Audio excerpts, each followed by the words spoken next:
ఇండస్ట్రీలో రాణించటం అనేది అంత సులువైన పని కాదు. ఇప్పుడు సోషల్ మీడియా వచ్చిన తర్వాత చాలామంది తమ టాలెంట్ బయటపెడుతూ సినిమాల్లో అవకాశాలు అందుకుంటున్నారు. సినిమాలో సక్సెస్ అయితేనే ఎక్కువ శాతం నిలబడగలం. సక్సెస్ అవ్వాలి అంటే ముందు ఎంచుకునే కథల విధానంలోనే సరైన క్లారిటీ ఉండాలి. ఏ పాత్ర పడితే ఆ పాత్ర చేయకుండా ప్రాధాన్యత ఉన్న పాత్రలను చేస్తే ఎక్కువ కాలం ఇండస్ట్రీలో నిలబడవచ్చు. ఎటువంటి బ్యాక్గ్రౌండ్ లేకుండా ఇండస్ట్రీకి ఎంట్రీ ఇచ్చి సక్సెస్ అయిన వాళ్ళు కూడా చాలామంది ఉన్నారు. అయితే వారసత్వం నుంచి వచ్చిన కొంతమంది మాత్రం విపరీతంగా సక్సెస్ అవ్వాల్సిందే. ఎందుకంటే వాళ్ళ మీద విపరీతమైన అంచనాలు ఉంటాయి. గతంలో ఒక ఇంటర్వ్యూలో రామ్ పోతినేని మాట్లాడుతూ, దేవదాస్ సినిమా నేను, చిరంజీవి గారు, రామ్ చరణ్ కలిసి చూశాము. రామ్ చరణ్ చాలా టెన్షన్ పడుతున్నాడు. ఆ సినిమా చూసినప్పుడు నేను చాలా ఫ్రీగా కూర్చున్నాను. అప్పుడు అర్థమైంది అంచనాలు అనేది ఉంటే ఎలా ఉంటుందో నాకు ఆ రోజు తెలిసొచ్చింది అంటూ క్లారిటీగా చెప్పాడు. అయితే ఇప్పుడు జాన్వీ కపూర్ గురించి చెప్పుకోవాలి.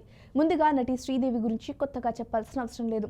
బాల నటిగానే సినిమాలోకి ఎంట్రీ ఇచ్చి ఎన్నో అద్భుతమైన సినిమాలు తెలుగులో చేసింది.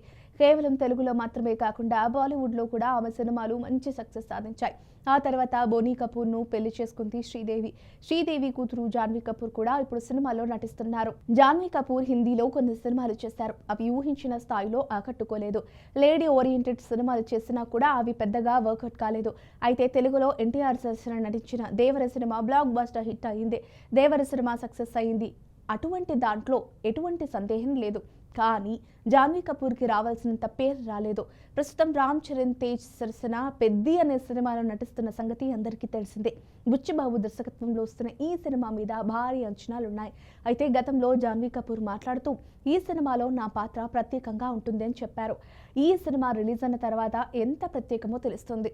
జాన్వీ కపూర్కి సపరేట్ ఫ్యాన్ బేస్ పెద్ది సినిమా తీసుకొస్తుందా అంటే అది డౌటే. ఎందుకంటే మరోవైపు చరణ్ క్యారెక్టరైజేషన్ అదిరిపోయింది. అయితే ఎవరైనా కూడా తండ్రిని మించిన తనయుడు అని అనిపించుకోవడానికి ప్రయత్నాలు చేస్తూ ఉంటారు.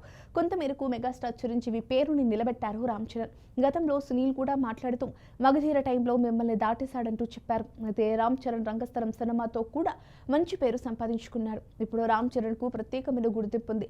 అటువంటి ప్రత్యేకమైన గుర్తింపు జాన్వీ కపూర్ సాధించుకోవాలి అంటే ఖచ్చితంగా కాన్సెప్ట్ బేస్ సినిమాలు ఎంచుకొని చేయాలి.